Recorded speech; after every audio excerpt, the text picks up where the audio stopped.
Hello friends, आज हम एक नई मूवी के बारे में बात करने वाले हैं जिसका नाम है सारीपोता सानीवरम, जो 2024 में रिलीज हुई तेलुगु भाषा की एक्शन थ्रिलर फिल्म है जिसे विवेक अथरेया ने लिखा है और निर्देशित किया है तथा डीवीवी दानसिया ने डीवीवी इंटरनेट इंटरटेनमेंट के तहत इसका निर्माण किया है। सूर्या एनएलआईसी में एक बीमा एजेंट है जो क्रोध के गंभीर मुद्दों से जूझता है। बचपन में सूर्य की मां छाया देवी ने उससे वादा किया था कि वह हर सप्ताह केवल एक विशिष्ट दिन पर ही अपना क्रोध व्यक्त करेगा। सूर्या ने शनिवार को चुना क्योंकि इसी दिन छाया देवी का निधन हुआ था। सूर्य एक डायरी रखता है जिसमें वह उन लोगों के नाम और अपराध दर्ज करता है जो उसे परेशान करते हैं तथा प्रत्येक शनिवार को इसकी समीक्षा करता है। सूर्य अपने क्रोध पर तभी काम करता है जब उसे ऐसा करने में अभी भी उचित लगता है।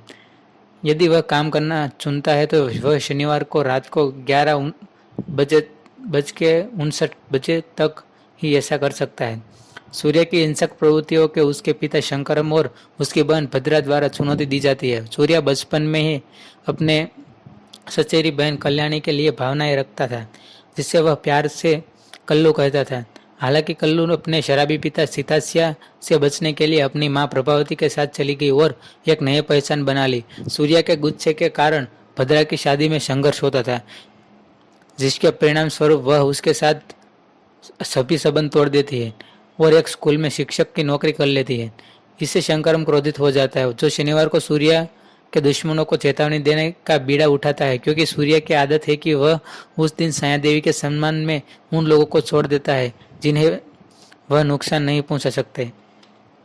सालों बाद कल्लू चारुलता नाम से शहर लौटता है और सोकुलपालम पुलिस स्टेशन में पीसी के रूप में नौकरी करता है। सीआई दयानंद दया स्थानीय निवासियों के प्रति नाराजगी रखता है क्योंकि उनका मानना है कि स्थानीय पार्षद चुनावों में उनके भाई कुर्मानंद की जीत में उनकी भूमिका थी। सोकुलपालम में अपराध का इतिहास रहा है जिसके कारण उसके निवासियों का व्यवस्थित उत्पीड़न होता है भले ही वे गतिविधियों में शामिल न हो।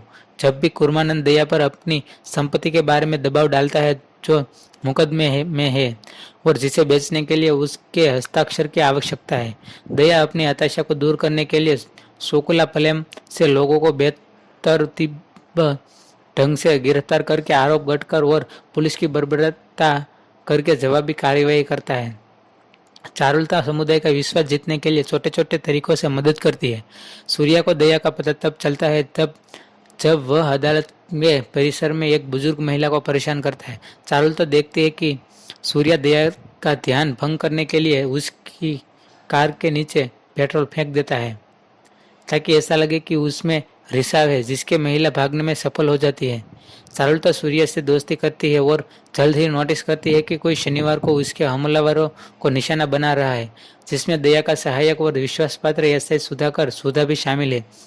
चारुलता सूर्य से अपनी भावनाएं के बारे में बात करती है, यह सुझाव देते हुए कि शनिवार का लड़का उसके लिए भी खतरा बन सकता है। जैसे जैसे उनका रिश्ता आगे बढ़ता है, शंकरम सूर्य को शनिवार की निगरानी करने वाले व्यक्ति के बारे में खुलकर बताने की सलाह देता है।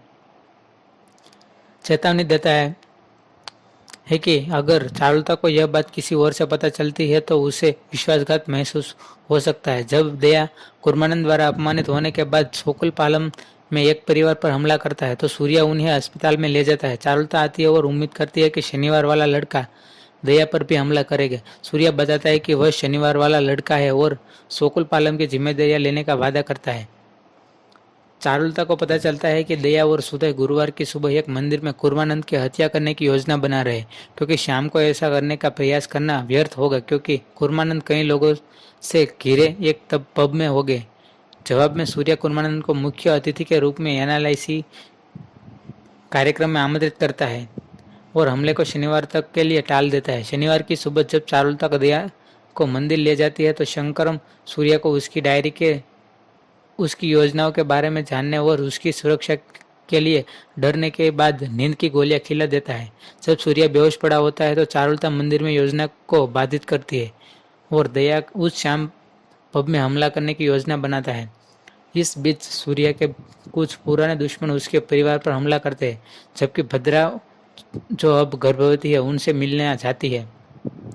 हालांकि सूर्य समय रहते अपना परिवार को कुर्मानंद को दया से बचा लेता है लेकिन भद्रा मांग करती है कि अगर उनका रिश्ता जारी रखना है